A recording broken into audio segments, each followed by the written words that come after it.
Well, hello, friends and neighbors. John, your whiskey neighbor here. Welcome to Nook. It's summer, so why not a midweek review? I want to continue my Scotch. I still got a few more sherry drams to talk about, so let's talk about Glenmorangie Lasanta. Classic Highland Scotch that's been finished in sherry. If you have a little bit of Highland Scotch or one that's finished in sherry, why don't you pour a dram?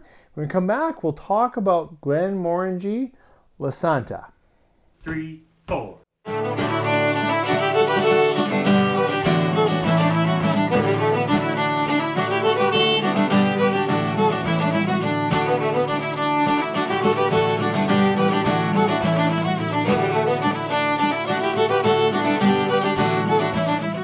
Thanks for staying with me. Sorry if I rushed the opener. I only have a moment before we're gathering together as a family and have some nice supper, so that's good. But I wanted to share a few thoughts of Glenmorangie Lasanta. It took me a while before I picked up the 12, and part of it was a little bit of price, but price shifted down, which is nice to see. And so I'm like, okay, I can try this out. This one, it's only 12 years, likely 10 years in ex-bourbon. This has had 2 years in sherry. Now, I don't know the style of sherry. I should have looked into that, whether it was, Oloroso or PX. Also, nothing on here says anything about color or filtration. And at 43%, it's probably chill filtered. And I feel like the way the industry is, they'd be pretty proud of natural color. Now, I could believe this was natural color if it is. I just don't see it on here, and I really wish, they would do that. But I like Dr. Bill Lumsden and what he's doing. Like, I think he is really unique with finishes. I think the essential spirit of Glenmorangie is quite receptive to some good wood treatment. So let's see where this one takes us. We'll nose it, we'll taste it, and I'll just share some thoughts.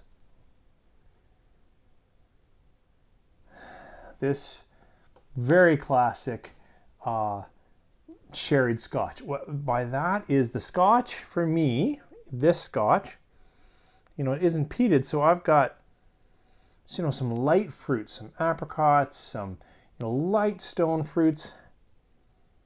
But the sherry influence is a little bit of raisin, a little bit of sultana, something going on, right? A little thicker. Hint of spice. Actually, the nose is pretty good. A little bit of honey in there. Let's try it on the palate. Sláinte.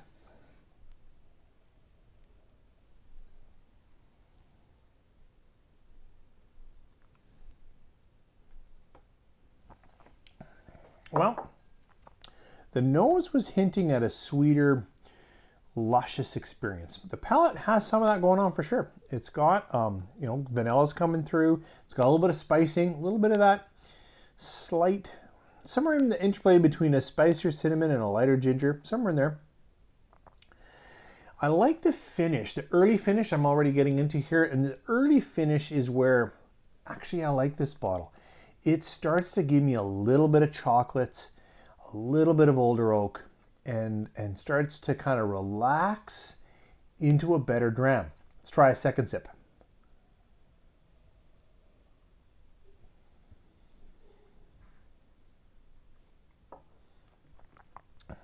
And that introduces a better second sip. So I actually kind of like the nose and finish of this Scotch almost more than the palate, because the nose is sweet, inviting, a little bit rich. The finish has decent structure for me. It's got some nice, like I said, a little chocolates, a little bit of almost a hint of leather. We're not quite dark enough for that, but it hangs around well. The palate is nice, light, kind of vanilla, slight nut. Now with the interplay of the finish, we've got a little bit of chocolate and some darker fruits. This is not a sherry bomb. It is, I suggest, a good representation of what a sherry finish can do.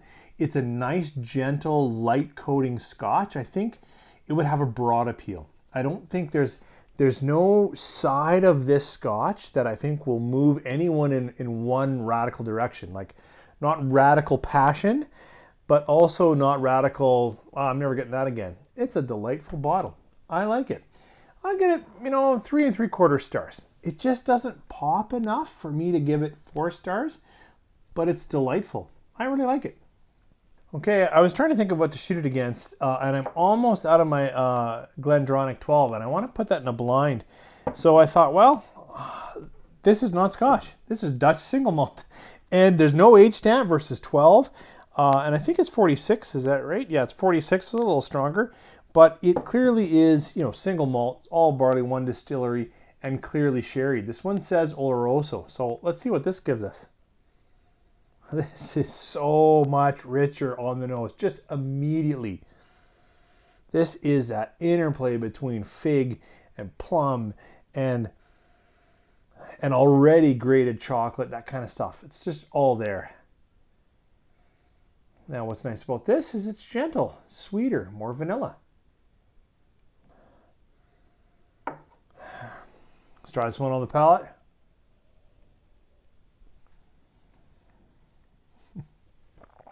It's just layers of flavor. And this one adds some espresso, some burnt wood, and just so much more resinous flavor. Having said that, it's a little bitter. This is all smooth and gentle and nice and good flavor. So some people, this could be, too strong in that direction. Absolutely. It could be like, oh, it's a little bitter. It's really almost overpowering. Could be on that edge of winey, right? So I guess it's always just my opinion, and how you receive it is obviously just how your palate goes. But for my palate, this is easily a 4 4 1/4. It's good. And I'm happy with this at 3 3/4. Very delightful. I'd rather bring this to a dinner party than something like this, because this is going to put some people off. But if I knew I was going to visit someone who hasn't had this but has a good history with Scotch, that's the bottle. Thanks for joining me here midweek. Hope you guys are having a great summer.